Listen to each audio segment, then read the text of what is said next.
ఇక్కడికి ఈరోజు వచ్చిన మాస్టర్స్ అందరికి కూడా నా యొక్క ప్రణామములు. మరి బ్రహ్మర్షి పితామహ పత్రిజీ గారికి, స్వర్ణమాల పత్రి గారికి, మన ఆదిగురు సదానంద యోగి గారికి ఒకసారి క్లాప్స్ కొట్టుకుందాం. మనమంతా మనకి ఈరోజు మరి మాస్టర్గా, మరి చీఫ్ గెస్ట్గా మరి ఎన్నో కార్యక్రమాలు ప్రపంచవ్యాప్తంగా, మరి ఎన్నో యూట్యూబ్లు, మరి పిఎంసి ద్వారా మరొక 25 సంవత్సరాలు మరి సార్ ఉమామహేశ్వర గారు మహబూబ్ నగర్ జిల్లా, మరి వారికి ఒకసారి గట్టిగా క్లాప్స్ కొడుతుంది. తర్వాత సార్ గురించి మన హర్షిత చెప్పింది. ఇంకొక విషయం ఏంటంటే అందరూ సైలెంట్గా ఉండాలా. ఇది లైవ్ వెళ్తుంది, ఇది 142 దేశాలకి వెళ్తుంది. మరి అందరూ సెల్ ఫోన్లు మరి వైబ్రేషన్లో పెట్టుకోవాలా, అవసరమైతే స్విచ్ ఆఫ్ చేయండి. ఇది ఒక గొప్ప కార్యక్రమం కావాలనేదే మరి అందరూ ఒక సంకల్పంతో మనం ఇక్కడికి సార్ని తీసుకొచ్చి చేసుకోవటం జరుగుతుంది. మరి సెల్ ఫోన్ మాత్రం జాగ్రత్తగా మీరు చేయాలా, మాట్లాడవద్దు. మీరు ఏది చేసినా కూడా 142 దేశాల్లో కనిపిస్తుంది, అందుకే జాగ్రత్తగా ఉండాలి. Okay, thank you. ఓం శ్రీ గురుభ్యో నమః. డాక్టర్ బ్రహ్మర్షి పత్రిజీ గారికి ఒకసారి మనం గట్టిగా ధన్యవాదాలు తెలియజేసుకుంటూ, సార్ గురించి ఇంట్రడక్షన్ ఇచ్చే ముందు నేను చిన్న ఎక్స్పీరియన్స్తో స్టార్ట్ చేస్తానండి. లాస్ట్ టైం ధ్యాన మహాచక్రంలో కడతాల్లో ప్రోగ్రామ్స్ జరుగుతున్నప్పుడు మా స్టాల్ ఉండేది. ఆ స్టాల్ పక్కనే భిన్నంగా ఆలోచించు సార్ స్టాల్ ఉండేది అనమాట, బుక్ది. ఆ 11 రోజులు కూడా మా పిల్లలందరం పక్కన స్టాల్తో ఒక అగ్రిమెంట్ పెట్టుకునే వాళ్ళం. ఏంటంటే, మేడం మీకు ఎన్ని రిజిస్ట్రేషన్స్ కావాలంటే మా పిల్లలందరితో మేము చేపిస్తాం, కానీ మాకు బుక్స్ మాత్రం ఖచ్చితంగా రోజుకి 10-15 బుక్స్ ఫ్రీగా ఇవ్వాలి అని చెప్పి. సో ఎవ్రీడే 11 o'clock 12 o'clock అయింది అంటే నేను నా 4 ఫ్రెండ్స్ మేమందరం కలిసి ఆ స్టాల్కి వెళ్ళేవాళ్ళం. పైమా కోసం వచ్చిన పిల్లలందరినీ అక్కడికి తీసుకెళ్ళి, ఇదిగోండి మేడం ఈరోజు మేము 10 మంది పిల్లల్ని తీసుకొని వచ్చాము, సో మాకు మీరు ఖచ్చితంగా 10 బుక్స్ ఇవ్వాలి అని చెప్పి. ఆ బుక్కి మేము చాలా అట్రాక్ట్ అయిపోయాం. ఎందుకు అంటే ఆ బుక్ కవర్ పేజ్లో చూడండి, భిన్నంగా అని చెప్పి స్ట్రైట్గా రాసి ఉంటుంది, ఆలోచించు అని చెప్పి రివర్స్లో రాసి ఉంటుంది. ఆ ఒక్క టైటిల్ చాలా అట్రాక్టివ్గా ఉండేదన్నమాట మాకు. సో మొన్న మా డాడీ గారు వచ్చి ఇట్లా సార్ గురించి నువ్వు ఇంట్రడక్షన్ ఇవ్వాలి అనేసరికి నేను అనుకుంటున్నాను, నేను ఎన్ని చెప్పాల్సి వస్తుందో, నాకు చాలా చెప్పాలని ఉంది, అవన్నీ నేను ఎట్లా చెప్పాలి, ఏం చెప్పాలి అని చెప్పి. ఇందాక సార్ చెప్తూ ఉన్నప్పుడు స్నేహకు ఒక చెప్పారనమాట, ఎవరున్నా ఎవరు లేకపోయినా నేను నాలాగా ఆనందంగా ఉండడం అదే నిజమైన ఆత్మానందం, నేనింతే అని చెప్పి. ఆ మాట విన్నప్పుడు పత్రి గారిది ఒక ఇంటర్వ్యూ ఉండిందండి. అందులో ఒక యాంకర్ అడుగుతారు, సార్ మీరు 150 సంవత్సరాలు ఉంటా అని చెప్పారు, 2095 వరకు ఉంటా అన్నారు, కానీ ఇప్పుడే మీ వర్క్ కంప్లీట్ అయిందంటే పత్రి గారిని అడిగారు, మీకు కంప్లీట్ అయిందా సార్ మీ వర్క్ అని చెప్పి. అప్పుడు ఆయన బ్రహ్మాండంగా, నా ధ్యాన ప్రచారం అంతా నేను కంప్లీట్ చేసుకున్నాను, చేయాల్సిన దానికంటే కూడా నేను తొందరగా కంప్లీట్ చేసుకున్నాను నా వర్క్ అన్నారనమాట పత్రి గారు. అప్పుడు నా క్వశ్చన్ మార్క్. చాలామంది ఉన్నారు, ధ్యానం తెలియని వాళ్ళు ఎంతోమంది ఉన్నారు, శాకాహారం తెలియని వాళ్ళు, దాని ఇంపార్టెన్స్ తెలియని వాళ్ళు ఎంతోమంది ఉన్నారు, అయినా కూడా పత్రి గారు ఎందుకు నా వర్క్ కంప్లీట్ అయిపోయింది అంటున్నారు అని చెప్పి. ఈరోజు నాకు ఆ మాట మళ్ళీ గుర్తొచ్చిందండి.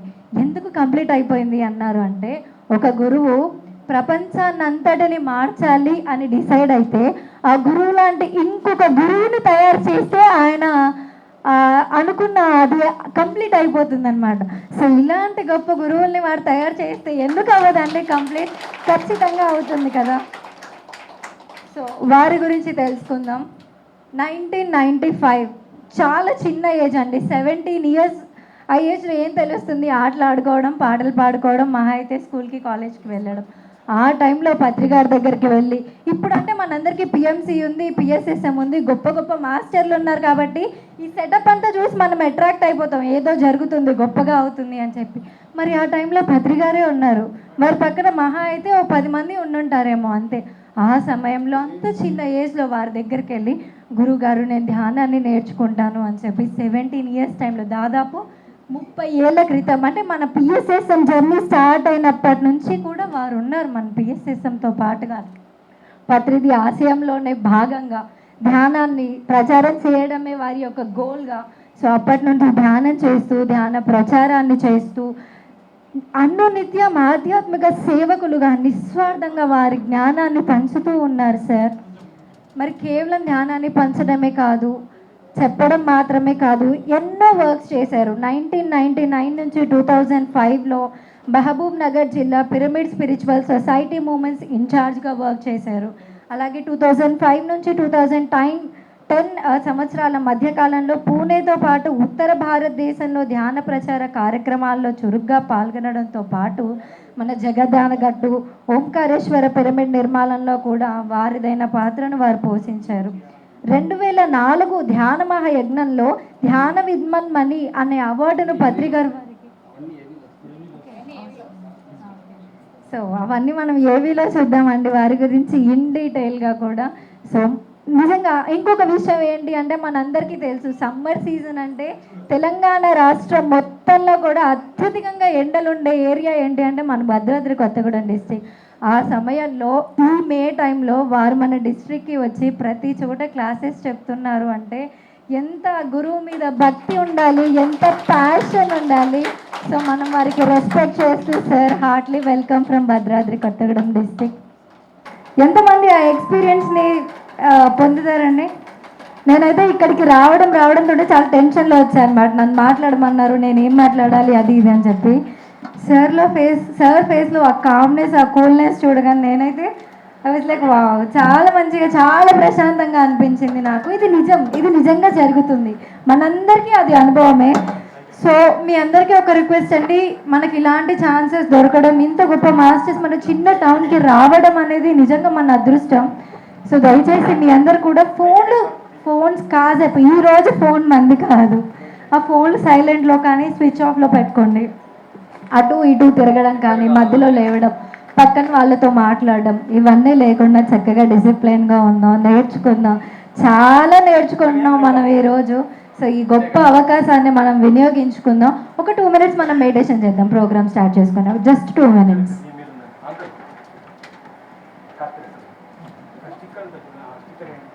స్పెట్స్ ఉన్న వాళ్ళు స్పెట్స్ తీసేయాలండి. అలాగే మరొకసారి ఫోన్లు దయచేసి సైలెంట్లో పెట్టాలి, లేదంటే స్విచ్ ఆఫ్ చేయాలి.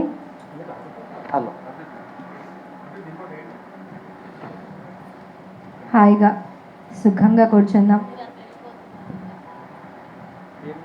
కేవలం మన శ్వాసను మాత్రమే గమనిస్తూ ఉందాం. అందరూ కళ్ళు మూసుకోవాలి.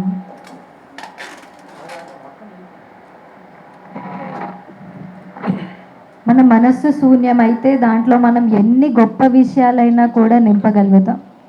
సో ఈరోజు మనం చాలా గొప్ప గొప్ప విషయాలన్నీ నేర్చుకోబోతున్నాం. కాబట్టి మన మనస్సును మనం ఈ ధ్యానంతో శూన్యం చేసుకుందాం.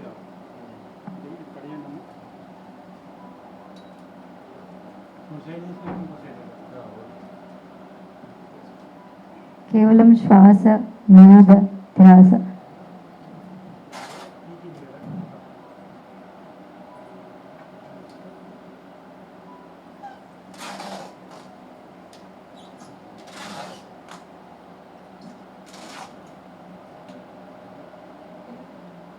ఎటువంటి ఆలోచనలు వస్తూ ఉన్నా వాటిని ఎప్పటికప్పుడు పక్కన పెడుతూ మన శ్వాసను మాత్రమే గమనిస్తూ ఉందాం.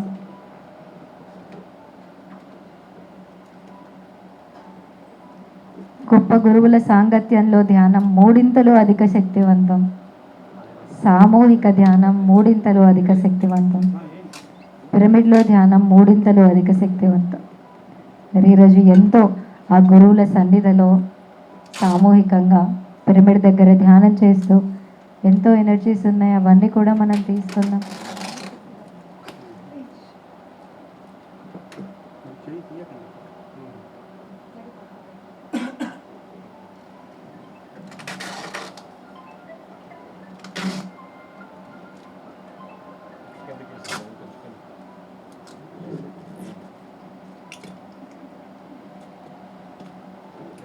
చివరి 1 నిమిషం కేవలం మన శ్వాసతో కూడుకొని ఉందాం.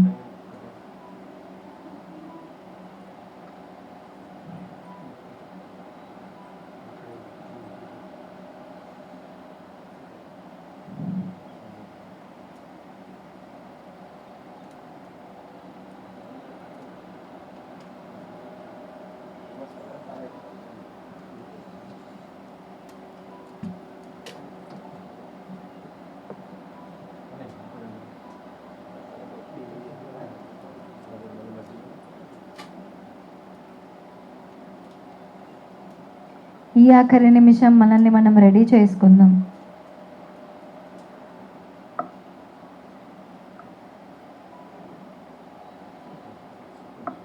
ఈరోజు నేను ఎంతో జ్ఞానాన్ని తీసుకోబోతున్నాను, ఎంతో నేర్చుకోబోతున్నాను. నన్ను నేను రెడీ చేసుకుంటున్నాను.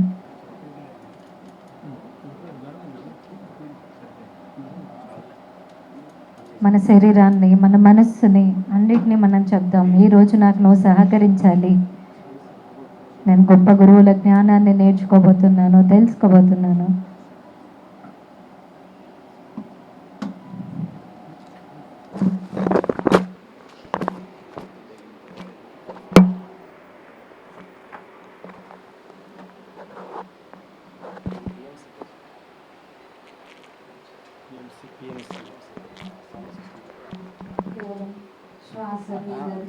Sound system.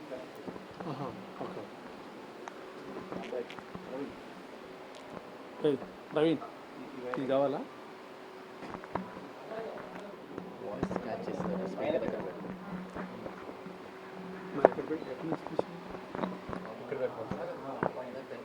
అది రాదు.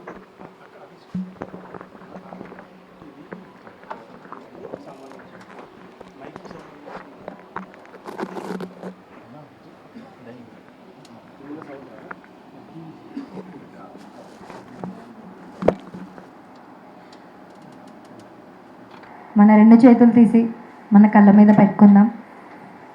5 సెకండ్స్.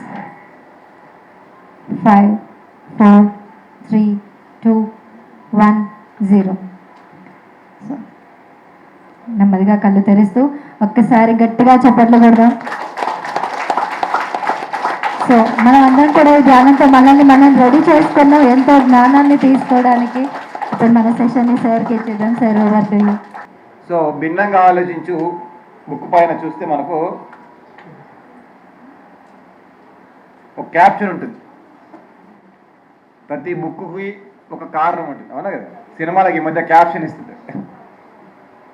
అలా మనం ఈ మధ్యకాలంలో బుక్స్ కూడా క్యాప్షన్ ఇవ్వడం ఉంటుంది. ఎందుకంటే ఒక లైన్లో ఇది దేనికోసం అన్నదానికి భిన్నంగా ఆలోచించినది ఎన్నో రకాల వాటి కోసం భిన్నంగా ఆలోచించవచ్చు. కానీ ఇప్పుడు మనం భిన్నంగా ఆలోచించాలనుకున్న దేనికోసం అన్నదే ఇక్కడ. ఎప్పుడైనా ఎక్కడైనా ఆనందంగా ఉండటానికి సరైన ఆలోచన విధానాలు. అంటే ఈరోజు కార్యక్రమం అంతా కూడా మనం ఎప్పుడైనా ఎక్కడైనా ఆనందం ఉండడానికి మనం ఎలా ఆలోచించాలి అన్న విషయం నేర్చుకోవడం గురించి. ఇప్పుడు మనం ఆనందంగా లేమంటారా? ఉన్నాము, అప్పుడప్పుడు ఆనందంగా ఉన్నాం, అలాగే అప్పుడప్పుడు ఫుల్ టైం హ్యాపీగా లేము. ఏదో ఒక రోజు హ్యాపీగా ఉన్నాం. కానీ ఇప్పుడు మన లక్ష్యం ప్రతిరోజు, ప్రతి నిమిషము, ప్రతి క్షణము ఆనందంగా ఉండాలి. మనం గమనిస్తే మన జీవితంలో చేసే ప్రతి పని కూడా, అది ఏ పని చేసినా, ఉదాహరణకు ఈరోజు మనం అందరం ఇక్కడికి వచ్చామండి, దేనికోసం? మనం వచ్చింది ఏదో ధ్యానం కోసమో జ్ఞానం కోసమో అని చెప్తాం, అది బయటికి, అవునా కదా?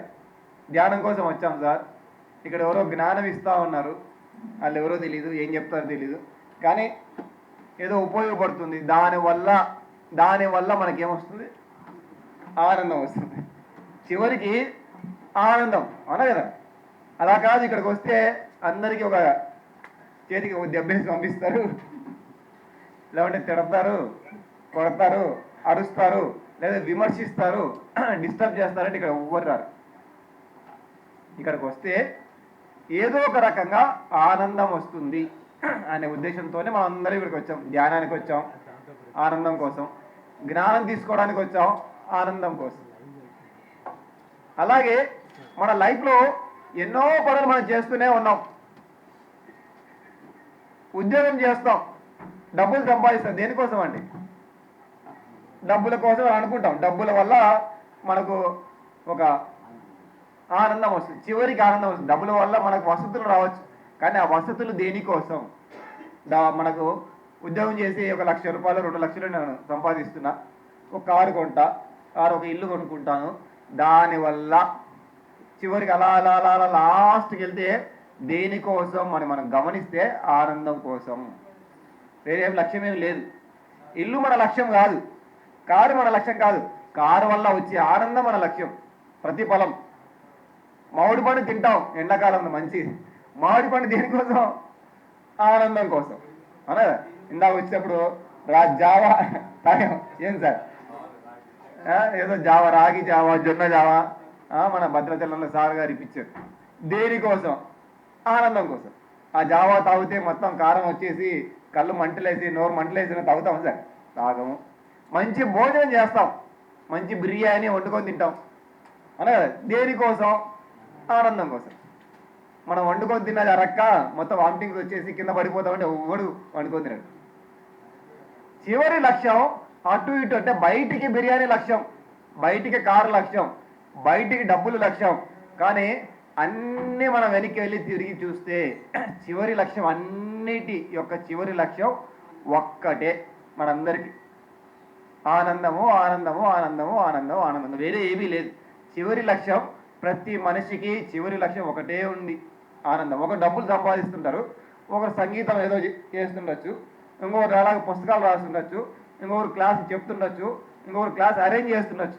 సార్ ఈరోజు మీరు క్లాస్ అరేంజ్ చేశారు ఇక్కడ. సార్ ఎవరు? రాఘవరావు గారు ఉన్నారా? లేరు. దేనికోసం సార్? ఆనందం కోసం. ఏమైనా వస్తుందా? ఏమి రాకపోవచ్చు, కానీ చివరికి ఆయనకు ఆనందం వస్తుంది తెలుసు కాబట్టి చేస్తారు. మనం డబ్బులు వ్యాపారం చేసే వాళ్ళంతా ఏమనుకుంటారు, వీడికి ఏం పని, డబ్బులన్నీ పక్కన పెట్టి ఈ పని చేస్తున్నాడు అనుకుంటాం. మన ధ్యానం కోసం వర్క్ చేసే వాళ్ళందరినీ చూస్తే పక్కన వాళ్ళకి పిచ్చోళ్ళలా కనబడతారు. అవునా కదా? డబ్బులు సంపాదించవచ్చు కదా, లేకుంటే ఇల్లు కట్టుకోవచ్చు కదా, అవన్నీ వదిలేసి, పిల్లలను వదిలేసి, పాపలను వదిలేసి, సంసారం వదిలేసి ఏంటి వీళ్ళంతా రోడ్ల మీద తిరుగుతూ ఈ ధ్యానం అంటారంటే ఏది కోసం అంటే ఆనందం వస్తుంది కాబట్టి మనం అందరంతా చేస్తున్నాం. ఆనందం రాదు అంటే రాదు, ఎవ్వరం రాము, ఎవరు ఏ పని చేయం. పెళ్లి చేసుకుంటున్నాం మనం అంతా. పెళ్లి ఎవరైనా దేనికోసం చేసుకుంటారా? ఎవరైనా చేసుకుంటారా? అలా కదా, మనం చాలా కష్టపడి ఉద్యోగం సంపాదించి సెటిల్ అయ్యి 6 తరాలు అటు 6 తరాలు ఇటు తెలిసిన వాళ్ళ ద్వారా మంచి వెరిఫై చేసి, ఈ మధ్యకాలంలో బాగా బ్యాక్గ్రౌండ్ వెరిఫికేషన్ చేసి, అన్ని వెరిఫికేషన్ చేసి చేసి చేసి పెళ్లి చేసుకుంటున్నాం. డైరెక్ట్ పెళ్లి చేసుకోవచ్చు కదా, దాంట్లో ఒక అమ్మాయి కనబడి ఒక అబ్బాయి దాపోతే అంతా పెళ్లి చేసుకోవచ్చు. చేసుకోం, ఎందుకంటే ఆనందం మిస్ అవుతుందేమో అని అన్ని జాగ్రత్తలు తీసుకొని అన్ని రకాలుగా వెరిఫై చేసి అన్ని కష్టాలు పడి పెళ్లి చేసుకుంటాం. మరి ఏమైంది?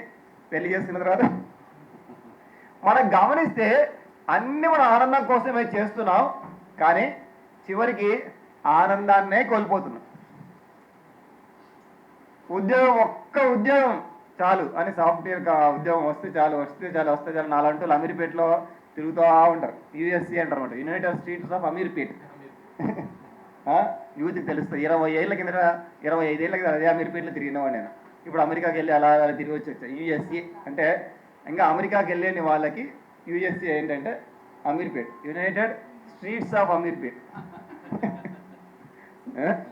అన్ని వీధులు ఉంటారా, ఎక్కడ చూసినా ట్రైనింగ్ సెంటర్లే. ఎక్కడ అటు కళ్ళు ఎటు చూసినా మనకు ధ్యానం ఎలా కనబడుతుందో అలా ఎక్కడ చూసినా అక్కడ అమీర్పేటలో ట్రైనింగ్ సెంటర్ కనబడుతుంది. అమెరికాకి అది ఒక దారి. కానీ మరి ఏమైంది? అన్ని కోట్ల మంది మరి సాఫ్ట్వేర్ ఉద్యోగం తెచ్చుకుంటున్నారు, మరి ఆనందంగా ఉన్నారా? అమీర్పేటలో తిరిగేటప్పుడు ఒక్క ఉద్యోగం, ఒక్క పెళ్ళి. అలా కదా, నాకు పెళ్ళి అయితే చాలు అని ఏడ్చిన వాళ్ళు చాలామంది ఉంటారు. అమ్మాయిలు కావచ్చు, అబ్బాయిలు కావచ్చు. అబ్బాయిలు కూడా పెళ్ళిళ్ళకి ప్రాబ్లం అయిపోయింది. అప్పుడు అమ్మాయిల ప్రాబ్లం ఒకటి. ఇప్పుడు అబ్బాయిలు ఒక్క అమ్మాయి నుంచి పెళ్లి చేయండి చాలు, నేను ఆనందంగా జీవించేస్తాను. కానీ ఆ తర్వాత కరెక్ట్గా 6 నెలలు, ఆ తర్వాత ఏడుపు మొదలు. పెళ్ళి తర్వాత ఇంకేదో కావాలి, ప్రేమించే భార్య కావాలి, నన్నుగా ప్రేమించే భార్య కావాలి, నన్నుగా చూసుకునే భార్య కావాలి, నేను ఎలా ఉన్నా ఓకే అని చెప్పే భార్య కావాలి, నేను ఏమి చేసినా ఓకే అనే భార్య కావాలి. గొంతమ్మ కోరికలన్నీ మొదలవుతాయి. అంతకుముందు ఉద్యోగం ఒక్కటి చేయాలనుకున్నాం, ఆ తర్వాత ప్రమోషన్ కావాలి, ఇంక్రిమెంట్ కావాలి, ఇంకేదో కావాలి, ఎక్స్ట్రా ఇన్కమ్ కావాలి, సైడ్ ఇన్కమ్ కావాలి, పక్కన ఇన్కమ్ కావాలి, అన్నీ కావాలి. మళ్ళీ ఎక్స్ట్రా కోరికలు మొదలైపోయాయి. మనం అన్ని కోరికలు తీర్చుకుంటున్నాం ఆనందం కోసం. కానీ కరెక్ట్గా 3 నెలలకు 6 నెలలకు కోరికలు తీరిన తర్వాత ఆనందాన్ని కోల్పోతున్నాయి. దాని పక్కన వెనకల మళ్ళీ రకరకాల కోరికలు, కొత్త కోరికలు వచ్చేసి అవి తీరట్లేదు. దానికి కారణం ఎవరు అంటున్నాం? పెళ్లి చేసుకున్నావు, పెళ్ళి అయిన ప్రతి మగవాడు ఏం చెప్తాడని, పొరపాటు కూడా పెళ్లి చేసుకుంటాడు. పెళ్ళి అయితే ఇంక అయిపోయినది, ఏమి లాభం లేదు. ప్రతి మగవాడు, ఆడవాళ్ళు చెప్పరేమో కానీ మగవాళ్ళు మాత్రం ఖచ్చితంగా చెప్తుంటారు, పొరపాటున పెళ్లి చేసు, వీధిలో పులి ఇంట్లో పెళ్ళి. అది బయట మన కళ్ళి కూడా చెప్తుంటారు. మగవాళ్ళు బహిరంగంగా చెప్తారు, ఆడవాళ్ళు లోపల అండర్ గ్రౌండ్ వాళ్ళంతా మాఫియా, వాళ్ళకే చెప్పుకున్నాడు, మనకు బయట కనబడకుండా చెప్పుకున్నాడు. మగవాళ్ళు ఏమో పక్కన మగవాడికి వెళ్ళి ఇంకా నాయన బయటే మనంతా ఇంటికి వెళ్తే బయట రాజా ఇంట్లో పూజ, బయట ఎంత రాజైనా సీఎం అయినా పిఎం అయినా ఇంటికి వెళ్తే ఓం నమ శివాయ, మనదేమి సాగవు. హోమ్ మినిస్ట్రీ మన చేతిలో లేదు, ఫైనాన్స్ మినిస్ట్రీ మన చేతిలో లేదు, అన్ని మినిస్ట్రీలు వాళ్ళ ఇంటికి వెళ్ళగా బయట మాత్రమే మనం అని చెప్పుకుంటారు అన్నమాట. బాధ. మరి ఏమైపోయింది? దానికి కారణం వాళ్ళు అని మనం అనుకుంటున్నాం. నిజమా? ఆడవాళ్ళ దగ్గర మీరు అన్నట్టు ఆడవాళ్ళు కూడా చెప్పున్నారు, మేము మగవాళ్ళగా పుట్టింటే ఎంత బాగుండో, ఈ ఇండియాలో ఆడవాళ్ళకి స్వతంత్రమే లేదు, మగవాళ్ళు ఏమి చేసినా చెల్లుతుంది. ఇంటి నుంచి మనకి ఇద్దరు వస్తుంటారు అనమాట, వైఫ్ అటువైపు ఇద్దరు. నాకు చాలామంది వచ్చి చెప్తుంటారు, ఇటువైపు నుంచి ఏమో హస్బెండ్ వచ్చి చెప్తుంటారు ప్రాబ్లమ్స్ అన్ని. అదే ప్రాబ్లమ్స్ రివర్స్లో ఇటువైపు నుంచి వైఫ్ వచ్చి, ఇద్దరు మంచోళ్ళే. మరి తప్పే ఒకటి. ఎంతసేపు మన ఆనందం అవతల వాడి చేతుల్లో ఉంది, మన ఆనందం అవతల వాడి వల్ల పోయింది అనుకునేవాడు తప్పు. మనం ఆనందాన్ని బయట వెతుకుతున్నాం, ఆనందాన్ని భార్యలో వెతుకుతున్నాం, ఆనందాన్ని భర్తలో వెతుకుతున్నాం, ఆనందాన్ని ఉద్యోగంలో వెతుకుతున్నాం, ఆనందాన్ని డబ్బులో వెతుకుతున్నాం, ఆనందాన్ని కారులో వెతుకుతున్నాం, ఆనందాన్ని బయట ఎక్కడో వెతుకుతూ ఉన్నాం. అదే మన సమస్య అంతా. మరి బయట మన చేతిలో ఏం లేదు కదా, ఈ ప్రపంచం మన చేతిలో ఉండదు. మన చేతిలో ఉన్నది ఒక్కటే ఒకటి, అదే మనం.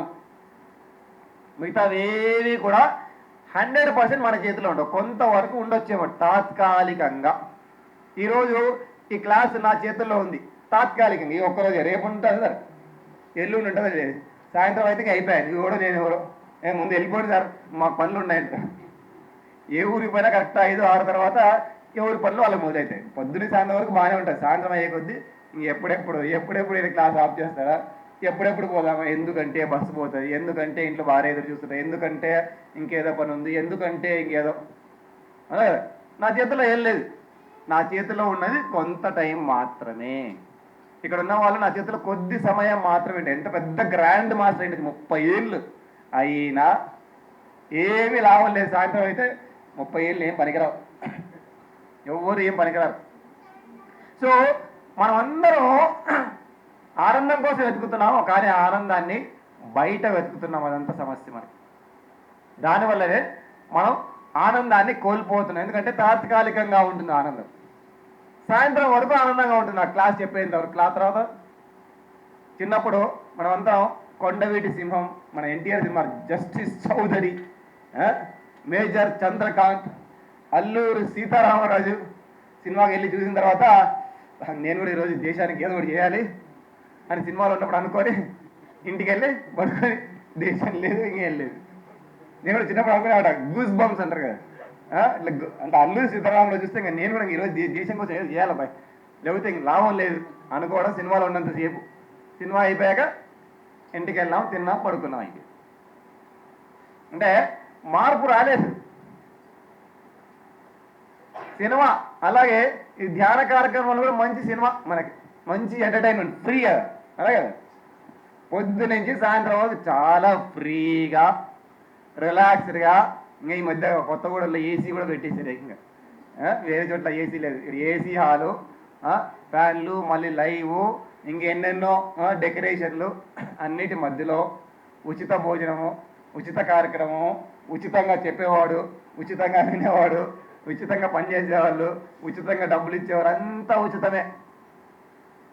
తాత్కాలికంగా ఆనందం. సో మరి పర్మనెంట్ హ్యాపీనెస్ ఎప్పుడు మొదలవుతుంది అనేది ప్రశ్న మనకందరికి కూడా. మన క్యాప్షన్ ఏంటంటే ఎప్పుడైనా ఎక్కడైనా అంటే పర్మనెంట్గా నేను హ్యాపీగా ఉండాలి, అది లక్ష్యం. అప్పుడప్పుడు కాదు, మనందరము తాత్కాలికంగా ఆనందంగా ఉంటున్నాం, అప్పుడప్పుడు ఆనందంగా ఉంటున్నాం, రోజుకు ఒక అర్ధ గంట ఆనందంగా ఉంటాం, లేకుంటే నెలకొక రోజు ఆనందంగా ఉంటున్నాం, లేదు సంవత్సరానికి 4-5 రోజులు మొత్తం కలిపి జనవరి 1, ఉగాది, సంక్రాంతి, వినాయక చవితి, ఇంకేదో దీపావళి, ఇంకేదో వలి, ఇంకేదో పెళ్లి రోజు, పిల్ల రోజు, ఇల్లు రోజు, పుట్టినరోజు, బర్త్డే, భార్యడే, ఇలా రకరకాల డేస్ పెట్టుకొని మొత్తం కలిపి 365 రోజుల్లో మనం నిజంగా ఆనందంగా ఎన్ని రోజులు ఆనందంగా ఉంటున్నామండి? నాకు తెలిసి 20-30 రోజుల కంటే ఎక్కువ ఉన్నట్లే. నెలకు ఒక 2 రోజులు ఎక్కేసుకుంటే కూడా నెలలో 2 పండుగలు వస్తాయి సార్. ఒక్క పండుగ వచ్చేది. కొన్ని పెద్ద పండుగలు ఉంటాయి కదా, 4 రోజులు అనుకోండి. దసరా వారం రోజుల, నవరాత్రులు 9 రోజులు, కాబట్టి 9 రోజులు ఆనందంగా ఉంటాం. సంక్రాంతి వారం రోజులు, అట్లా అంతా వేసుకుంటే కూడా అన్ని కలిపి మనకు ఒక 20-30 రోజుల కంటే ఎక్కువ. మరి మిగతా అంతా ఎక్కడ? మిగతా రోజుల్లో ఆనందంగా ఉండొద్దని ఎవరో చెప్పారా? ఆ రోజు మాత్రమే మనం ఎందుకు ఆనందంగా ఉంటున్నాం? జనవరి 1 వచ్చేసి మనకేమన్నా స్పెషల్ వరాలు ఇచ్చిందా? ఏం సార్, జనవరి 1వ రోజు వచ్చి మీకు ఏమన్నా ఎవరన్నా గవర్నమెంట్ పథకాలు ఏమైనా ప్రవేశపెడుతుందా? ఉగాది వచ్చింది కాబట్టి మీకు అందరికీ ఒక్కొక్కరికి 1 లక్ష రూపాయలు ఫ్రీ, 1 లక్ష రూపాయల కార్లు ఫ్రీ అని ఎవరన్నా అనౌన్స్మెంట్లు చేస్తున్నారా? మరి ఉగాది రోజు మాత్రమే, జనవరి 1 రోజు మాత్రమే మనం ఎందుకు ఆనందంగా ఉంటున్నాం? ఆ రోజు స్పెషల్గా ఆనందంగా ఉంటున్నాం. ఎవరి వల్ల ఆనందంగా ఉంటున్నాం? ఉగాది వచ్చినందుకు ఆనందంగా ఉంటున్నామా? జనవరి 1 వచ్చినందుకు ఆనందంగా ఉంటున్నారు? మనకు మనం వచ్చింది అనుకోవడం వల్ల ఆనందంగా ఉంటున్నామా? మనం బాగా గమనిస్తే మనకు మనం డిసైడ్ అయ్యాం, బాబు వచ్చే వారం ఉగాది, మనం రెడీగా ఉండాలి ఆనందంగా ఉండటానికి. వచ్చే వారం పెళ్లి రోజు, బర్త్డే, కాబట్టి రెడీగా ఉండాలి. దాని ముందే రెడీ, చీర రెడీ చేసుకో, ప్యాంట్ రెడీ చేసుకో, దండలు రెడీ చేసుకో. పెళ్లి రోజు, పెళ్లి చేసుకుంటున్న రోజు, ఇంకైతే ఒక 2 నెలల నుంచే హడావుడి. పెళ్లి చేసుకుంటున్న రోజు ఎంత హడావుడి చేసామో అంత టైం కూడా పట్టదు మనకి గడవడానికి. కరెక్ట్ 2-3 నెలలు, 6 నెలలు, సంవత్సరం రోజులు పెళ్లి కోసం హడావుడి చేస్తాం. ఆ తర్వాత 6 నెలలకి గోవిందార్పణం. గమనిస్తే మన నిర్ణయం వల్లనే మనం ఆనందంగా ఉంటున్నాం, ఆ రోజు వల్ల కాదు. బాగా గమనిస్తే మనం అందరం ఆనందంగా ఉంటున్నానికి కారణం మనం ఆ రోజు ఆనందంగా ఉండాలని డిసైడ్ అయ్యాము. ఉగాది రోజు ఆనందంగా ఉండాలని డిసైడ్ అయ్యాము. జనవరి 1 కొత్త సంవత్సరం, ఈ ఒక్కరోజు ఆనందంగా లేకపోతే రోజు ఏడాది వస్తుంది అని ఏదో ఒక రకంగా పిండి వంటలు చేసుకొని, ఇంకేదో వంట స్వీట్లు చేసుకొని, అది చేసుకొని, ఇది చేసుకొని ఆనందంగా ఉండడం మొదలుపెట్టాం. మరి అలా ప్రతిరోజు ఉండొచ్చు కదా? ప్రతిరోజు ఆనందంగా ఉండవద్దని ఎవరైనా చెప్పారా? ప్రతిరోజు పండగే అనేది సినిమా వచ్చింది కదా, అనే ప్రతిరోజు పండగే. ఇక్కడ వారం పండగ నడుస్తుందండి. ఇందాక చూసా, కింద వెళ్తే పండగ వాతావరణం, అందరూ హడావుడిగా మొత్తం అన్ని గొప్పగా ఏవేవో చేసేస్తున్నారు లేడీస్. చాలా ఆశ్చర్యం వేసింది నాకు, ఏమైంది ఈ నగరానికి ఇంత ఆనందంగా ఉన్నారు? కొత్తగూడెం నగరానికి ఏమైంది ఈరోజు అంత ఆనందంగా ఉన్నారు? ఈరోజు ఉమెన్స్ డే అనా? Mother's day. మరి మదర్స్ డే రోజు ఆనందంగా ఉండాలా మదర్స్? మిగతా రోజు ఆనందంగా ఉండకూడదా? మనం ఒక డే అని పెట్టుకొని ఎందుకు ఆనందంగా ఉంటామంటే, పూర్వకాలం మన గొప్ప వాళ్ళు పూర్వీకులు ఆలోచించారు, వీళ్ళకి ఒక్కరోజు కూడా పెట్టకపోతే ఆ రోజు కూడా ఏడుస్తారు వీళ్ళు అని పండగలు పెట్టాం మనం. వీళ్ళకి పండగ అనేది పెట్టకపోతే జీవితం అంతా దండగే అని ఏదో ఒక రకంగా నెలకొకటి, 2 నెలలకొకటి, 3 నెలలకొకటి రకరకాలుగా పండగలు పెట్టి ఆ అష్టమి, కృష్ణాష్టమి, రామాష్టమి ఏదేదో రకరకాలుగా పెట్టి, లేదంటే వీళ్ళు మొత్తానికే మోసం చేసుకుంటారు తమను తాము అని మన పూర్వీకులు చాలా గొప్పవాళ్ళు, చాలా జ్ఞానాలు ఆలోచించి మనం మ్యాచ్ ఫిక్సింగ్ చేశారు. లేదంటే మొత్తానికే ఏడ్చేవాళ్ళం. సో ఇప్పుడు మనం చేయాల్సిన పని ఏంటంటే ఒక పాయింట్ని గుర్తు చేసుకోవాలి. మన పిఎస్ఎస్ మొత్తం కూడా ఒక పాయింట్ ఆధారంగా నడుస్తోంది. ఆ పాయింట్ ఏంటంటే you create your own reality. అవునా కదా? మన వాస్తవానికి మనమే సృష్టికర్తలము. మన వాస్తవంలో అత్యంత ముఖ్యమైన పాయింట్ ఆనందం. అవునా కదా? మన వాస్తవం అంటే మన ఇల్లుకు మనమే సృష్టికర్తలం అనుకుంటాం, మన ఉద్యోగానికి మనమే సృష్టికర్తలం. కానీ దాని వెనకల మనం అనుకుంటున్నది ఏంటి? వాడి వెనక ఆనందము. ఇందాక అనుకున్నాం, అన్నీ మన వాస్తవాలన్నీ మనం సృష్టించుకుంటున్నాం. దేనికోసం అంటే ఆనందం కోసము. సో మన భట్టాచార్య చెప్పిన ప్రకారం, సేతు గారు చెప్పిన ప్రకారం, రాముతా గారు చెప్పిన ప్రకారం, ఇంకా రకరకాల యోగులు ఎవరెవరైతే మన గ్రేట్ మాస్టర్స్ అందరూ చెప్పిన ప్రకారం మన ఆనందానికి మనమే సృష్టికర్తలము. మరి ఆనందానికి మనమే సృష్టికర్తలం అని తెలిసిపోయింది. మరి ఏం చేయాలి? దానికి దారి ఏంటి? ఆనందానికి దారి ఏమిటి? మనం సృష్టికర్తలు అనుకుంటే అయిపోతుందా? సృష్టించుకోవడం మొదలు పెట్టాలి కదా. అలా కదా, నేను సృష్టికర్తను, బాగుంది. నేను నిజమైన సృష్టికర్త ఎప్పుడు తయారవుతా? నేను సృష్టించుకున్నప్పుడు నేను సృష్టికర్తను అవుతా. లేదు తిని పడుకున్నా, నేను కుంభకర్ణుని అయిపోతా. సృష్టికర్తను ఎలా అవుతాను? నేను సృష్టికర్తను అనుకున్నాను. అందరికీ తెలుసు మరి you create your own reality అని. మన వాస్తవానికి మనమే సృష్టికర్తలము. ఉద్ధరే ఆత్మానం అప్పో దీపోవో ఇంకేదో మనకు బాగా కొటేషన్లు బాగా తెలుసు. మనకు చాలా ఈజీ. పిరమిడ్ సొసైటీలోకి వచ్చినాక జ్ఞానం చాలా ఫ్రీ అయిపోయింది. బయటికి పోతే జ్ఞానం లేదు, కానీ ఇక్కడ మొత్తం ఫ్రీ. మనకు తెలిసినంత ఎవరికి ప్రపంచంలో ఎవరికి తెలియదు. కానీ మరి ఏమైంది నగరానికి? మనకు తెలిసినంత జ్ఞానం ఎవరికి తెలియదు. ఎందుకంటే మనం అన్ని పుస్తకాలు చదువుతాం, అన్ని క్లాసులు వింటాం, అన్ని మాటలు వింటాం. పెద్దసారి మొత్తం ప్రపంచంలో ఉన్న అన్ని జ్ఞానాలు ఇక్కడ గుమ్మరించి పడేశారు. కానీ మరి ఎందుకు ఇంకా అలాగే ఉన్నాం? 10 ఏళ్ళైనా ధ్యానంలోకి వచ్చి ఇంకా ఎందుకు బాధలో ఉన్నాం? 20 ఏళ్ళైనా ధ్యానంలోకి వచ్చి ఇంకా ఎందుకు దుఃఖంలోనే ఉన్నాం? ఏదో కొంత ఆరోగ్యం బాగింది, కొంత ఆనందం వచ్చి కొంత, కానీ సంపూర్తి ఆనందం మనకి ఎందుకు రాలేదంటే మనం సృష్టికర్తలుగా ఇంకా మారలేదు. సృష్టికర్తలుగా మారడానికి మనం అడుగులు వేయడం మొదలు పెట్టలేదు. మన జీవితాన్ని ఆనందమయంగా చేసుకోవాలంటే మొట్టమొదటిగా మనం ఇందాక అనుకున్నట్టు మనం ఒక్క విషయం బాగా అర్థం చేసుకోవాలి. మన ఆనందానికి మనమే సృష్టికర్తలం. ఈ విషయాన్ని ఒప్పుకోవాలి. మరి ఒప్పుకున్న వాడు ఏం చేయాలి? రేపు ఎల్లుండి ఏదో ప్రాబ్లం వస్తే ఈ సార్ అంతా చేశాడు, ఈరోజు ఇక్కడ 1000 మంది వస్తాం అనుకుంటే ఈ సార్ వల్ల అంత 100 మంది వచ్చారు. ఏం సార్ ఇట్లా చేశారు?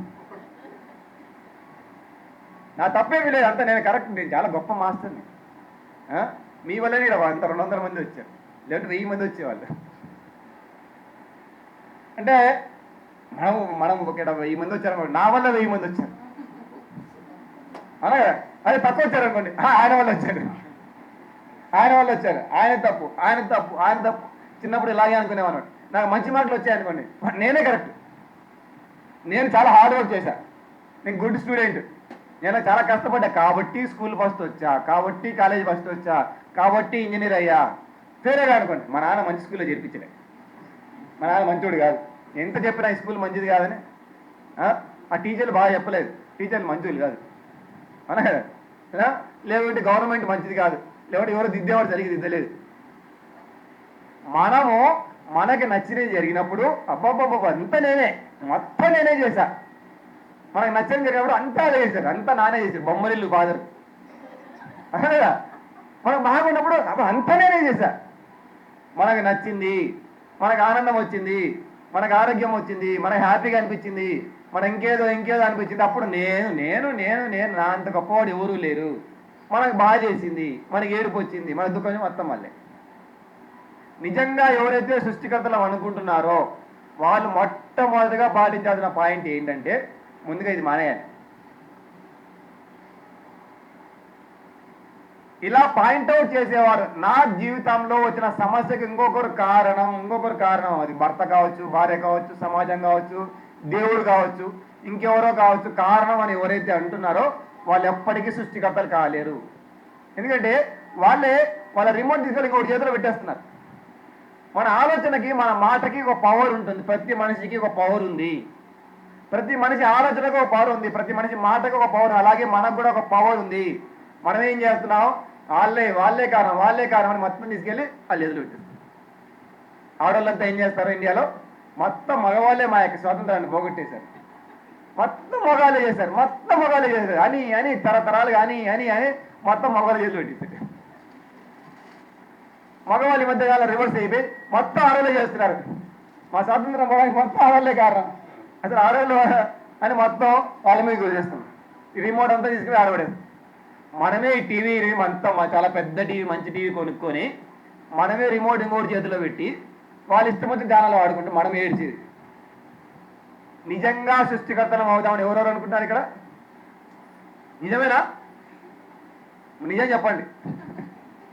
ఎస్, నిజంగా సృష్టికర్తలం అవుదాం అనుకుంటే, నిజంగా ఆనందకరంగా ఉండాలని డిసైడ్ అయ్యి ఉంటే, ఈరోజు నుంచి పాటించాల్సిన మొట్టమొదటి పాయింట్ ఏంటంటే పరనింద ఆపాలి. ఎవరెవరు ఆపుతారండి ఈరోజు నుంచి? నిజమేనా? అబ్బో, వెరీ గుడ్. ఒకసారి గట్టిగా చెప్పాలి కూడా. పరనింద మహాపాపం. నేను చెప్పిన కూడా ఏం కాదు సార్, ఇది ఎవరు చెప్పారు కూడా తెలియదు. అవునా కదా? మనకు తెలుసా? మరి ఎందుకు పాటించట్లే?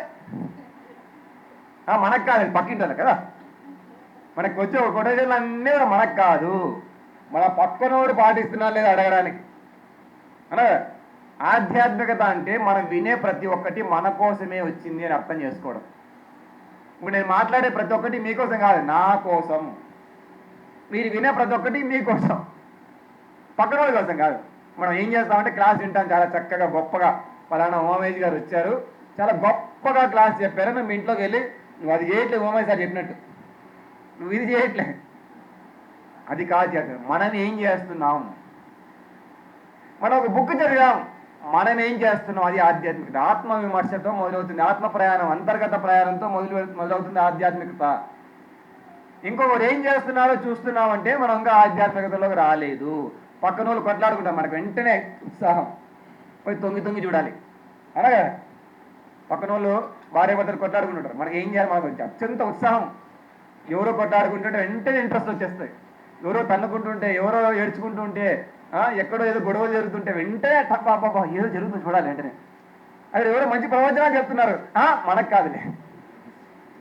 అలాగా అది చిన్న డమ్ అనేది సౌండ్ వచ్చింది, వెంటనే పోయి చూడాలి, ఉత్సాహం. అక్కడ ఎవరో మంచి భగవద్గీత చెప్తున్నారు, మనకు కాదు, పక్కనోడికి అది. ఇలా కానీ మనం అంతా కోరుకునేది సమాజం మారాలి, ఈ ప్రపంచం మారాలి, ఈ ఊరు మారాలి, ఈ కొత్తగూడెం మారాలి, కొత్తగా కావాలి. కొత్తగూడెం పాతగా అవుతుంది, కొత్తగూడెం పేర్లోనే ఉంది కొత్త అని, కానీ మనమంతా పాత పడిపోయినాం. అదే ఆలోచన, వాళ్ళు మారాలి, వీళ్ళు మారాలి. మనం మాత్రం మారే అవసరం లేదు. మనం చాలా పర్ఫెక్ట్, మిస్టర్ పర్ఫెక్ట్ ఈ ప్రపంచంలో ఎవరైనా ఉన్నారంటే అది మనమే అని అనుకుంటూ ఉంటాం. ఆధ్యాత్మికత అంటే ముందు ఆత్మ విమర్శతో మొదలవుతుంది. ఆత్మ ప్రయాణం అంటే మన లోపలికి చూసుకోవడంతో మొదలవుతుంది. నిజంగా ఆనందంగా ఉండాలని డిసైడ్ చేసుకుంటే మొట్టమొదటిగా పాటించాల్సిన పాయింట్, మొదలు పెట్టాల్సిన పాయింట్ ఆపాలి. అదేదో సినిమాలో మహేష్ బాబు సినిమాలో ఇవన్నీ తినేశారు, తిరిగి ఇవ్వాలి. అలాగే ఇన్ని రోజులు మనం అందరినీ విమర్శించాం, ఈ రోజు నుంచి ఆపాలి.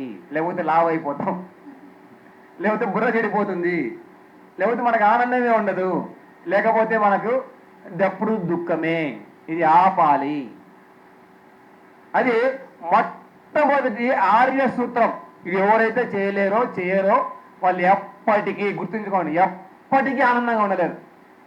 ఈ జీవితంలో ఆనందం అనేది గ్యారంటీనే లేదు. ఇంకొకరిని నిందించేవాళ్ళు, ఎందుకంటే శక్తిని అంతా బయటికి పంపిస్తున్నారు. ప్రతి మనిషికి ఒక శక్తి ఉంటుంది, అవునా కదా? పుట్టుకతో శక్తి ఉంటుంది, ఆ శక్తిని అంతా బయటికి పోయింది. ఇంకేముంది? నిజమే ఉండొచ్చు సార్, నిజంగానే అవతల వాడు మమ్మల్ని ఇబ్బంది పెట్టారు సార్, అది నిజమే. కానీ సత్యం ఏంటి? మనల్ని మనమే సృష్టించుకుంటున్నాం.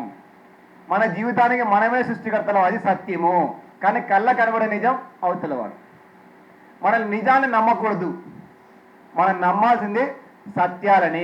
You create your own reality, ప్రథమ సత్యము. దాన్ని బేస్ చేసుకొని మనమంతా మన జీవితాన్ని సృష్టించుకోవాలి. కానీ కళ్ళ కనబడే నిజాలు, వాడు తప్పు చేశాడు కాబట్టి నా జీవితం ఇలాగ, అది నిజము. కానీ వాడు మన జీవితంలోకి రావడానికి కారణం ఎవరు? మనమే. మనం ఆకర్షించుకున్నది మనమే. ఈరోజు మనం అందరం ఇక్కడికి వచ్చాము, ఎవరు నిర్ణయం వాళ్ళు తీసుకొని వచ్చారా? ఎవరు తాడేసి చిన్నప్పుడు స్కూల్కి లాగినట్టు లాగేశారా? చిన్నప్పుడు మన కాళ్ళని పట్టుకొని లాక్కపోయేవాళ్ళు స్కూల్కి, అలా ఎవరైనా లాక్కొచ్చారా? అలాగా ఇక్కడ అందరం కూడా మనకు మనం నిర్ణయించుకొని మన ఇష్ట ప్రకారం. ఎవరో పిలిచిండొచ్చు కాక, నన్ను సార్ వాళ్ళు పిలిచారు వచ్చాను, కానీ నాకు ఇష్టం లేకపోతే వస్తానా? నాకు మా అమ్మాయి పెళ్ళింది రోజు వస్తానా ఏంటి? రాను, మా అమ్మాయి పెళ్ళి నాకు ఇంపార్టెంట్ అన్నా కదా, నా కూతురు పెళ్ళి నాకు ఇంపార్టెంట్, మా పక్కింటి పెళ్ళి ఉంది అది ఇంపార్టెంట్. ఎవరైతే వేరే ఇంపార్టెంట్ అనుకుంటారో వాళ్ళు అక్కడికి పోతారు, ఇక్కడ రారు. ఇక్కడికి వచ్చారంటే ఎస్ ఇది నాకు అవసరం ఉంది అని ఒక నిర్ణయం తీసుకున్నాం. అలాగే తెలిసి కానీ తెలియకుండా కానీ మనకు నచ్చినవి నచ్చనివి అన్నీ కూడా మనమే ఆకర్షించాము. మనం ఆకర్షించడం వల్ల, మనమే అట్రాక్ట్ చేసుకోవడం వల్ల ఈరోజు అవన్నీ మన జీవితంలోకి వచ్చాయి. ఆ వ్యక్తిని మన జీవితంలోకి వచ్చి మనల్ని ఇబ్బంది పెడుతున్నాం. మనం లోపల తెలియకుండా ఆకర్షించుకున్నాం. తెలియకుండా, తెలిసి కాదు. తెలిసి ఎవరేమో బాధలు సృష్టించుకోం, తెలియకుండా. తెలియకుండా జరిగిన వాటికి అన్నిటికీ మనం ఇప్పుడు ఏం చేయాలంటే రీప్రోగ్రామింగ్ చేసుకోవాలి. మనందరం మళ్ళీ మనల్ని మనం రీప్రోగ్రామింగ్ చేసుకోవాలి. దానికోసం మనం చేయాల్సిన పనులు 2 ఉన్నాయి, అతి ముఖ్యమైన పనులు 2 ఉన్నాయి. మన జీవితాన్ని మార్చుకోవాలంటే మొట్టమొదటిగా మనం ఆల్రెడీ డిసైడ్ అయ్యాం, ఇతరులను నిందించడం ఆపేయాలని. ఆ తర్వాత 2 విషయాలు మనం అందరం పాటించాలి. ఉదాహరణకు కారు కొనుక్కోవాలనుకోండి, ఏం చేయాలి సార్? కారు కొనాలంటే ఏం చేయాలి సార్? డబ్బులు కావాలి. అబ్బో, మీరంతా ఆల్రెడీ చాలా నాలెడ్జ్. డబ్బులు కావాలి, అది కరెక్ట్. నేను ఏమన్నా మంచి షాప్ ఎత్తుకోవడానికి పోతారేమో అనుకుంటా. అనా ముందు డబ్బులు కావాలి. కారు కొనాలంటే ముందు డబ్బులు కావాలి. ఇల్లు కొనాలంటే డబ్బులు కావాలి. షర్ట్ కొనాలంటే డబ్బులు కావాలి. అవునా? ఏది కావాలన్నా దానికి మూలమైనది ఏంటో అది కావాలి. ఉదాహరణ, నా దగ్గర 1 కోటి రూపాయలు ఉన్నాయనుకోండి, కారు కొనడం సమస్యనా సార్? లేదు. షర్ట్ కొనడం, ఇల్లు కొనడం, ఈ ప్రపంచంలో ఏ వస్తువు కావాలన్నా దానికి ఒక మూలమైనది ఒకటి ఉంది, డబ్బు. అది ఉంటే అన్నీ వచ్చేస్తాయి. ఇప్పుడు ఇంటికే వచ్చి ఇల్లుని చేస్తారు. సార్ ఇలా మీ ఇల్లు తయారు చేస్తాం, ఇలా కట్టిస్తాం, ఇలా మొత్తం మీరు ఇంట్లోనే ఉండండి, మొత్తం మేము చేసి పెట్టేస్తాం, మీ ఇంటికే వచ్చి మీ ఇంటిని ఇచ్చేస్తాం. అలాగే ఇంటికే హోమ్ డెలివరీ చేసే కాలం వచ్చేసింది. కారును కూడా ఇంటికే వచ్చిస్తాం, టీవీ ఇంటికి వచ్చేసిస్తాం. ఏదైనా సరే మీ దగ్గర ఉంటే చాలు. విషయం మీ దగ్గర డబ్బులు లేవనుకోండి, ఏమన్నా పలకరిస్తా, వీడి దగ్గర వెళ్ళి లాభం లేదు, వీడు ఎలాగో కొనడు, వీళ్ళు ఎలాగో ఏమీ లేదు కాబట్టి లాభం లేని వ్యాపారం చెయ్యను అన. కానీ నిజంగా మన దగ్గర డబ్బులు ఉన్నాయి, మరి ఇంకా ఎందుకు బాధలు ఉన్నాం? ఇక్కడ డబ్బులు లేని వాళ్ళు ఎవరు ఉన్నారా? ఉంటారులేండి, తగినంత లేని వాళ్ళు ఉండొచ్చు కావక. అనగా మనకి ఎంతో కొంత డబ్బులు అయితే ఉన్నాయి. ఇప్పుడు 3 పూట్ల తిండికి లేని వాళ్ళైతే ఇక్కడ ఎవరు లేరు కదా. ఒకప్పుడు ఉన్నారు. మన తల్లిదండ్రుల కాలంలో మా నాన్న 3 పూట్ల తిండి పెట్టడానికి మన తల్లిదండ్రులు చాలా కష్టపడ్డారు మన కోసం. అనగా ఒకప్పుడు ఉండేది మనకు ఆ సమస్య, ఇప్పుడు లేదు. ఒక 40-50 ఏళ్ల కిందట నిజంగానే మన తల్లిదండ్రులు పడినంత కష్టం మనం పడట్లేదు ఇప్పుడు. వాళ్ళు యాక్చువల్గా గొప్పవాళ్ళు. ఏ టెక్నాలజీ లేదు అనగా, వాట్సాప్ లేదు, ఫేస్బుక్ లేదు, సెల్ ఫోన్ లేదు, ల్యాండ్ ఫోన్ లేదు, లెటర్ రాసే కాలం. లెటర్ రాస్తే వారం తర్వాత చేరేది. అనగా ఈ మనిషి పోయాడు అని లెటర్ రాస్తే వాడు పోయిన తర్వాత కూడా వచ్చేది కాదు. వాళ్ళంతా పాతి పెట్టేది అంతా అయిపోయి సమాధి కట్టేసి అప్పుడు ఏడ్చుకుంటూ మనిషి వచ్చేవాడు. ఆ కాలంలో ఏ డబ్బులు లేని కాదు, మనీ ఆర్డర్ లేవు. మనీ ఆర్డర్ కూడా ఎవరో చాలా కష్టపడి. ఆ కాలంలో మనల్ని బతికించిన వాళ్ళు గొప్ప వాళ్ళం, మనం గొప్ప వాళ్ళం. మరి వాళ్ళు ఆనందంగానే ఉన్నారు, మనం ఎందుకు ఏడుస్తున్నాం? ఇప్పుడు మనకు అన్నీ ఉన్నాయి. హలో అంటే చాలు, సెల్ ఫోన్ వచ్చేసింది, వాట్సాప్ వచ్చేసింది, ఫేస్బుక్ వచ్చేసింది, ఇప్పుడు లైవ్ టీవీ. మన ఇక్కడ ఉండి అక్కడెక్కడో కొన్ని కోట్ల మంది లక్షల మంది ఎక్కడెక్కడో వేరే వేరే దేశాల వాళ్ళు వింటున్నారు. ఎంత టెక్నాలజీ మరి అయినా మనం ఎందుకు బాధలో ఉన్నాం అనా?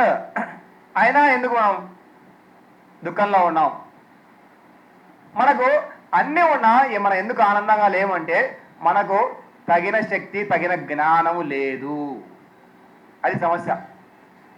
అప్పటి వాళ్ళకి తెలుసో తెలియకో తగిన శక్తి ఉంది, తగిన జ్ఞానం, తగిన విలువలు ఉన్నాయి. పోన్లేండి విలువలు అనుకున్నాం. అప్పటి వాళ్ళకు కొన్ని విలువలు ఉన్నాయి. ఆ విలువలను బట్టి వాళ్ళు బతికేవాళ్ళు. ఒక పద్ధతి అలా కదా. ఒక 50 ఏళ్ళ కిందటికి వెళ్తే మన తాతలు ముత్తాతలు వాళ్ళ దగ్గర ఒకటే కద్దరు చెట్టు, జీవితకాలం ఒకటే కలర్ చెట్టు, అలా తెల్ల చెట్టు తెల్ల ప్యాంట్, తెల్ల ప్యాంట్ కూడా కాదు, ఏదో దాన్ని ఏమంటారో తెలియదు నాకు, పంచ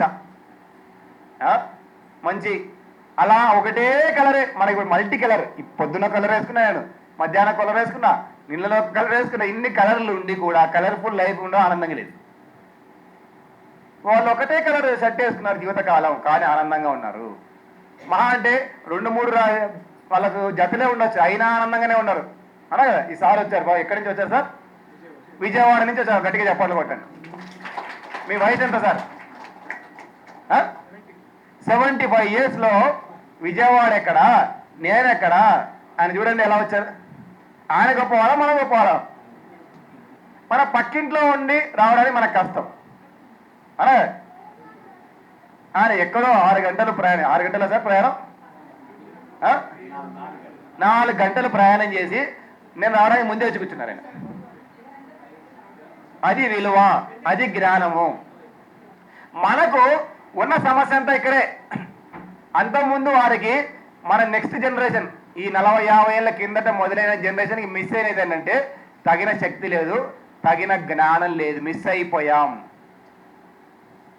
అప్పుడు విలువలు అనుకునేవాళ్ళు, ఇప్పుడు మన జ్ఞానం అంటున్నాం, అంతే తేడా. అప్పుడు ఒక పద్ధతి ప్రకారం బతికారు అందరూ కూడా. ఒక దానికి జీవితంలో ఫిక్స్ అయ్యాలి, పెద్దరికం అన్నా కదా. ఫిక్స్, జీవితకాలం దానికి ప్రాణం పోయినా సరే ఆ యొక్క పద్ధతికి ప్రాణం అర్పించారు. గాంధీ గారు అహింసను పట్టుకున్నారు అన్నది ఒక పద్ధతి, దానికోసం ప్రాణం అర్పించేశారు. దానికి ఆపోజిట్గా సుభాష్ చంద్రబోస్ గారు ఉన్నారు, ఆయన ఒక పద్ధతి పట్టుకున్నారు, స్వాతంత్రం కోసం హింసా మార్గం. అది ఒక పద్ధతి, ఇది ఒక పద్ధతి, రెండు ఒక మంచి కోసమే. అల్లూరి సీతారామరాజు ఒక పద్ధతి పట్టుకొని ఉండొచ్చు, ఈయన ఒకటి పట్టుకొని ఉండొచ్చు, కానీ రెండు మంచి కోసమే. ఎవరి పద్ధతుల్లో వాళ్ళు చాలా చక్కగా అద్భుతంగా జీవించారు, ఆనందంగా బ్రతికారు, ఆనందంగా చనిపోయారు. అల్లూరి సీతారామరాజు గారు ఏడ్చుకుంటూ చనిపోయారా? లేదే. గాంధీ గారు ఏడ్చుకుంటూ చనిపోయారు సార్? లేదే. వాళ్ళు చనిపోతూ కూడా ఆనందంగా ఉన్నారు ఒక పద్ధతి ప్రకారం. మనం అన్నీ ఉండి కూడా ఆనందంగా లేము, ఎందుకంటే తగిన శక్తి లేదు, తగిన జ్ఞానం లేదు. మన సమస్య అంతా ఏంటంటే తగిన శక్తి లేదు, తగిన జ్ఞానం లేదు. మనం ఈ రోజు నుంచి నిజంగా ఆనందంగా ఉండాలి అనుకుంటే మనందరం ఇప్పుడు చేయాల్సిన మొదటి పని ఏంటంటే తగిన శక్తిని పెంచుకోవాలి. ఇందాక అన్నాం, కారు కావాలంటే ఏం కావాలి? డబ్బులు కావాలి. కానీ డబ్బులతో కొనలేనివి కూడా చాలా ఉన్నాయి కదా ఈ ప్రపంచంలో. ఏమున్నాయండి డబ్బులు కొనలేని? ప్రేమ డబ్బులతో కొనలేము, అలా గౌరవం. ఇప్పుడు నన్ను ఇక్కడ మీరు డబ్బులు ఉన్నాయని గౌరవించారా? నాకు ఎన్ని కార్లు ఉన్నాయో తెలుసా మీకు? నేను ఏం జాబ్ చేస్తాను తెలుసా? ఎక్కడ జాబ్ చేస్తాను తెలుసా? ఏ కంపెనీలో చేస్తాను తెలుసా? నేను మా కంపెనీలో నా ప్రొఫెషన్ ఏందో తెలుసా? నేను ప్రాజెక్ట్ మేనేజర్, లేకపోతే ఏం మేనేజర్ తెలుసా? తెలియదు. అలాగే నా డబ్బులు ఏదో తెలియదు, నా ఫ్యామిలీ బ్యాక్గ్రౌండ్ తెలియదు, నా కార్లు ఎన్ని ఉన్నాయో తెలియదు, నాకు ఇల్లు ఎన్ని ఉన్నాయో తెలియదు, నా ఆస్తులు ఉన్నాయో తెలియదు. ఏమీ లేకున్నా కూడా ఇక్కడ గౌరవప్రదంగా ఒక నెల 2 నెలల ముందు నుంచి పిలిచి సార్ వాళ్ళు మీరు అందరు కలిసి నాకు గౌరవం ఇచ్చారు. దీన్ని డబ్బులతో కొనట్లేదు, కొన్ని డబ్బులతో ఇవ్వలేదు. ఇందా మన పుస్తకాలు అందరికి ఇచ్చాం, భిన్నంగా ఆలోచించి పుస్తకాలు. ఎవరో ఎంత డబ్బులు ఇచ్చారండి? అలాగే భిన్నంగా ఆలోచించే పుస్తకాలను మనం ఫ్రీగా పంచుతున్నాం. ఎందుకంటే నేను డబ్బులతో విలువ కట్టదలుచుకోలేదు, జ్ఞానాన్ని విలువ కట్టలేము. అలాగే ప్రతిసారికి ఎన్ని వేల కోట్లు ఇస్తాయని మనము విలువ కట్టగలుగుతారా జ్ఞానాన్ని? జ్ఞానం డబ్బులతో రాదు. ఆరోగ్యం డబ్బులతో వస్తుందా? ట్యాబ్లెట్లు డబ్బులతో రావచ్చు, కానీ గ్యారంటీ లేదు ఆరోగ్యానికి. డాక్టర్ దగ్గరికి వెళ్తాం, సార్ పాపం డాక్టర్ గారు కొన్ని ట్యాబ్లెట్లు ఇస్తారు, కానీ బాబు జాగ్రత్త అంటారు. నువ్వు మనశ్శాంతిగా ఉండు, నువ్వు బాగుండు, నువ్వు అదిలా ఉండు, ఇలా ఉండు, నువ్వు సరిగ్గా ఉండు, అప్పుడు ఈ ట్యాబ్లెట్లు పనిచేస్తాయి. అలాగే సో ట్యాబ్లెట్లు కొనుక్కో డబ్బులతో, కానీ ఆరోగ్యాన్ని కొనే పరిస్థితి ఇప్పుడు లేదు. మనకు కోవిడ్ వచ్చి నేర్పించింది. అంతకుముందు డబ్బులు ఉంటే ఏదైనా సాధించవచ్చు, డబ్బులు ఉంటే హాస్పిటల్కి పోవచ్చు, కాబట్టి ముందు డబ్బులు సంపాదిద్దాం. పెద్దగా అయినాక ఒక వయసు అయిపోయిన కదా డబ్బులు ఉంటేనే కదా మనం ఏదైనా అవసరం అయితే హాస్పిటల్కి వెళ్ళగలిగేది అనే ఒక భ్రమలో చాలా మంది జీవించాం. కానీ డబ్బులు ఉన్న వాళ్ళే ఎక్కువ మంది పోయారు. మా వీధిలో రోడ్డు మీద రోజు కూరగాయలకు పోయిన వాళ్ళు కోవిడ్ టైంలో వాళ్ళు ఎవరికి ఏమీ కాలేదు. రోడ్డు మీద ఇప్పుడు అదే రోడ్డు మీద అదే ప్లేస్లో కూరగాయలు అమ్ముకుంటూనే ఉన్నారు. ఏసీలలో అక్కడ ఇక్కడ బాగా డబ్బులు ఉన్న వాళ్ళు పాపం ఏమి వాళ్ళ డబ్బులు ఏం పనిచేయలేదు. సో ఈ ప్రపంచంలో డబ్బులతో కూడా కొనలేనివి చాలా ఉన్నాయి. అవన్నీ మనము తీసుకొచ్చుకోవాలి. బంధాలు, గౌరవము, స్నేహము, ఆత్మీయత, ఇలా లిస్ట్ చెప్పుకుంటే చాలా ఉన్నాయి. అవి కూడా మనం సృష్టించుకోవాలంటే దానికి వెనకాల మూలమైనది ఏదైతే ఉందో అది కావాలి మనకు. వస్తువులకు మూలం డబ్బులు, అలాగే మూల శక్తి డబ్బులు. అలాగే డబ్బులతో కొనగలిగినవి, డబ్బులతో కొనలేని వీటన్నిటికీ కూడా మూలము ఏంటంటే శక్తి, జ్ఞానము. మనకి ఎప్పుడైతే శక్తి, జ్ఞానం ఒకటి ఎప్పుడైతే మనకు వస్తుందో అప్పుడు అన్నీ కూడా మన దగ్గరికి వచ్చేస్తాయి. ప్రధానకు సత్యసాయిబాబు గారికి ఎంతమంది తెలుసండి? సత్యసాయిబాబు తెలుసా? అలా కదా. మరి ఎందుకు ఆయన దగ్గరికి వెళ్ళి అందరి ఎవరు ఆయన దగ్గర ఏమీ ఉండదు కదా, కానీ అందరు వెళ్ళి ఆయనకు ఇచ్చేసేవాళ్ళు. ఆయనకున్నంత ఆస్తి ఎవరికి లేదు మనకు తెలిసిన గురువులలో. అలాగే ఎప్పుడో 100 ఏళ్ల కింద, ఎప్పుడో నాకు తెలిసి 40 ఏళ్ళ కిందట ఆయన అనంతపురం ఎడారి కాకుండా ఉండడానికి 200 కోట్లు ఇచ్చారు. 200 కోట్లు ఒకసారి గట్టిగా చెప్పండి కొట్టారు. ఎప్పుడో నా ఊహ తెలిసిన వయసులో 30 ఏళ్ళ కిందట 200 కోట్లు ఇచ్చారు. ఎట్లా ఇచ్చారు? ఆయనకి ఎక్కడి నుంచి వచ్చింది? ఆయన ఏం సంపాదించలేదే. అలాగే మనలాగా బిజినెస్ చేయలేదు, వ్యాపారం చేయలేదు, మల్టీ లెవెల్ బిజినెస్ చేయలేదు, నెట్వర్కింగ్ బిజినెస్ చేయలేదు, కూర్చోబెట్టి రండి నాకు డబ్బులు ఇవ్వండి అడగలేదు.